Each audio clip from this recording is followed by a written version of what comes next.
চাঁপাইনবাবগঞ্জের আমন ধান কাটা ও মাড়াইয়ে ব্যস্ত সময় পার করছে কৃষকরা। চলতি মৌসুমে ফলন ভালো হলেও সার সংকটের কারণে খানিকটা চিন্তিত তারা। তবে কৃষকদের আশা, সময় মতো সার, পানি ও আধুনিক চাষাবাদ পদ্ধতি অনুসরণ করলে ভালো ফলন পাওয়া যাবে। এদিকে ধানের ন্যায্য দাম কৃষকরা পাবে বলে আশ্বস্ত করেছে কৃষি বিভাগ।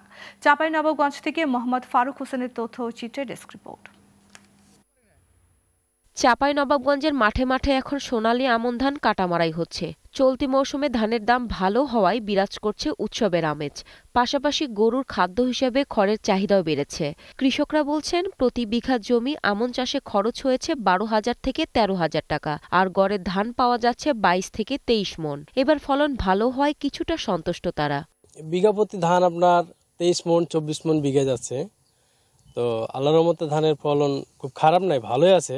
এখন ধান কাটা হয়েছে, এখন আমরা বাঁধছি।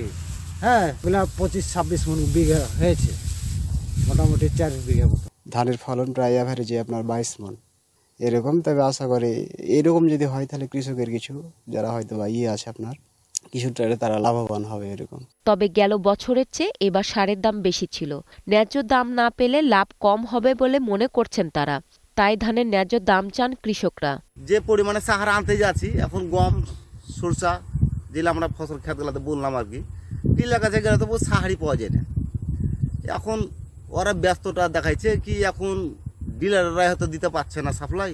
আমাদের যে পরিমাণ সারের প্রয়োজন সেটা দিচ্ছে না। কারণ আমি কতবার যাব বিএসের কাছে, কতবার যাব কৃষি অফিসারের কাছে, কোথায় যাব, কোথায় গেলে আমাদের ন্যায্য অধিকার আমরা ফেরত পাবো। কৃষি কর্মকর্তা বলেন, সময় মতো সার, পানি ও আধুনিক চাষাবাদে ভালো ফলন পাওয়া যায়। পাশাপাশি কৃষকরা ন্যায্য দাম পাবে বলেও আশ্বস্ত করেন তিনি। আমরা সময় মতন সার, সেচ, বিদ্যুতের সহায়তা এগুলো ছিল।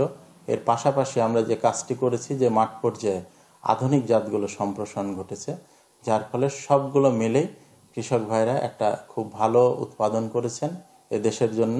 চাঁপাইনবাবগঞ্জে এবছর আমনের লক্ষ্যমাত্রা ছিল 53,950 হেক্টর, আর চাষ হয়েছে 54,415 হেক্টর জমিতে। Global television, news desk.